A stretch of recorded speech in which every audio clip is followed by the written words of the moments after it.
Assalamualaikum warahmatullahi wabarakatuh. Jumpa lagi dengan saya Rio Mulyadi di channel Manhaj Dakwah.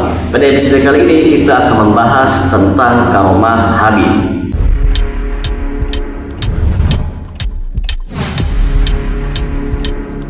Al-Hamid ngeluarin rantai emas dari langit. Keramatnya Al-Hamid tuh, ngeluarin rantai emas dari langit sampai ke bumi. Lagi ngobrol sama kakaknya Al-Muhdhar nih, Syekh Umar Muhdhar. Ayo wahai Syekh Umar Muhdhar, nih lihat keramatannya, nurunin rantai emas dari langit. Sampai ke depan dia. Ini Habib Syekh Umar Muhdhar kata awak doang.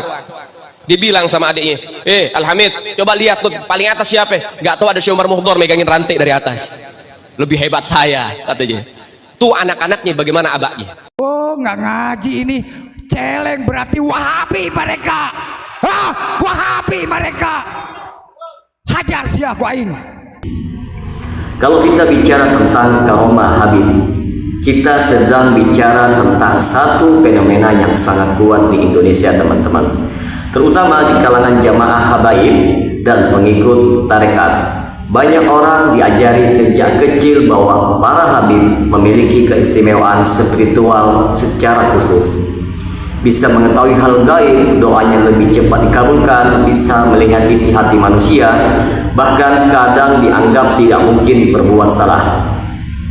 Dari sisi sini, posisi Habib pelan-pelan naik bukan hanya sebagai ulama, tetapi seperti makhluk kelas khusus dalam agama. Masalahnya, dalam Islam yang bersumber dari Al-Quran dan As-Sunnah, konsep ini tidak pernah seperti itu.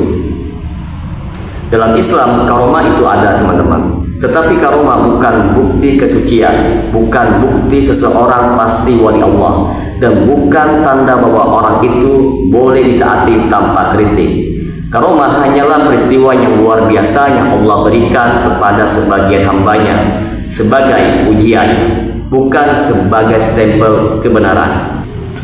Nabi SAW sendiri menjelaskan bahwa di akhir zaman akan muncul orang-orang yang melakukan hal yang luar biasa, bahkan bisa membuat langit seperti menurunkan hujan, bumi mengeluarkan tanaman, tapi mereka adalah pendusta.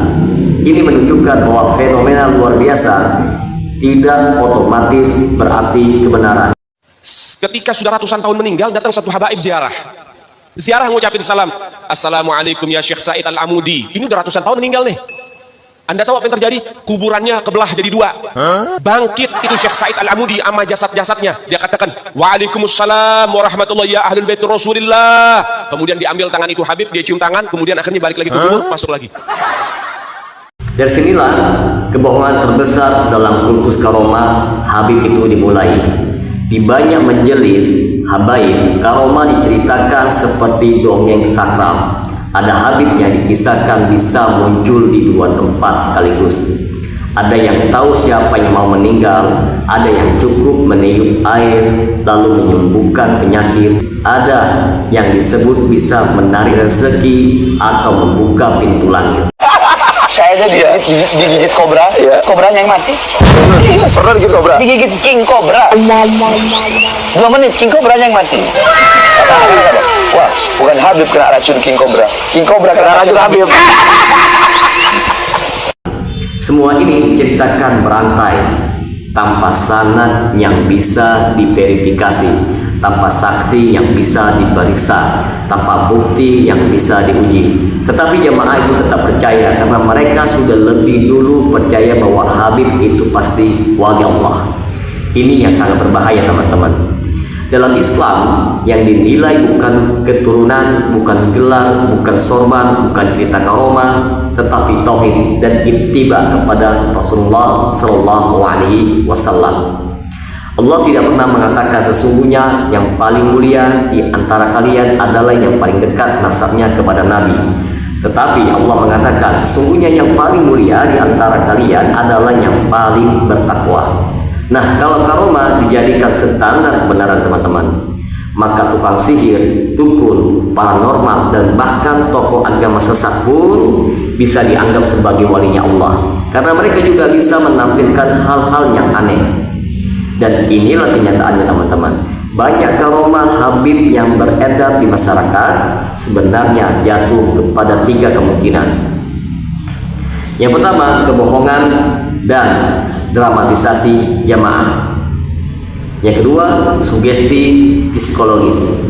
Yang ketiga, fenomena gaib yang tidak berasal dari Allah, yaitu istidraj ataupun sihir, tapi tidak pernah diuji dengan ilmu dan syariat. Yang lebih parah teman-teman, karomah sering dipakai sebagai tameng kritik. Kalau seorang habib itu salah dalam akidah seperti mengajarkan tawasul yang berlebihan, menyebarkan cerita-cerita khurafat, memuja kuburan, menjual air doa, jimat atau benda berkah. Nah, begitu kita kritik, langsung muncul kalimat yang mengatakan kamu tidak tahu siapa dia wali besar, dia punya karomah, seolah-olah karomah bisa menghalalkan penyimpangannya. Jangan pun bedah kitab, bedah langit siap Gufron.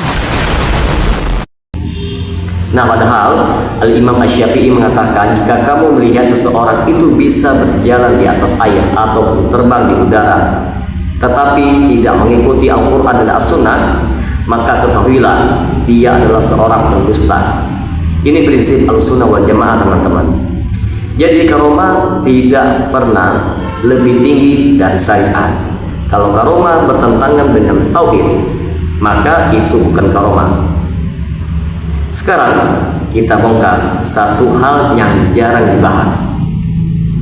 Mengapa cerita karomah Habib begitu masif?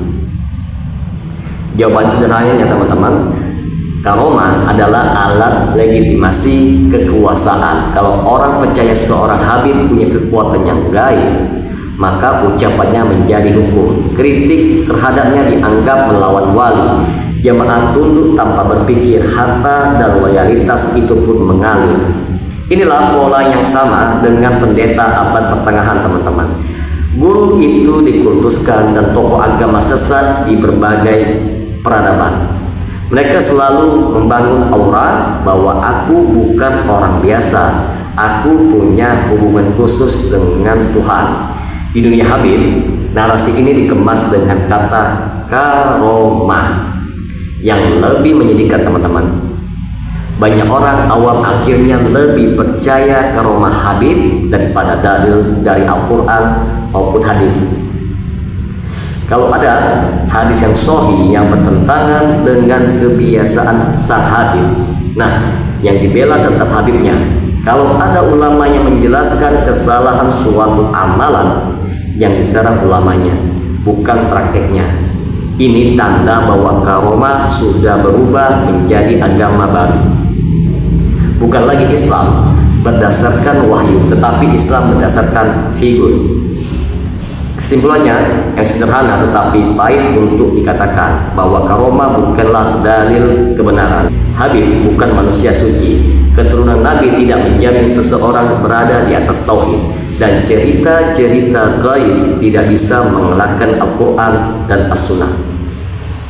Kalau ada Habib yang benar, ia akan mengajak manusia kepada tauhid, sunnah, dan merendahkan dirinya. Kalau ada Habib yang sibuk memamerkan karomahnya, mengumpulkan pengikut yang fanatik, dan memposisikan dirinya di atas kritik, maka itu bukan wali Allah. Itu adalah tanda fitnah agama. Semoga dengan sedikit penjelasan ini dapat memberikan manfaat bagi teman-teman sekalian, dan apabila channel ini dapat memberikan manfaat bagi teman-teman sekalian, silahkan like, subscribe, dan share. Semoga bermanfaat. Assalamualaikum warahmatullahi wabarakatuh.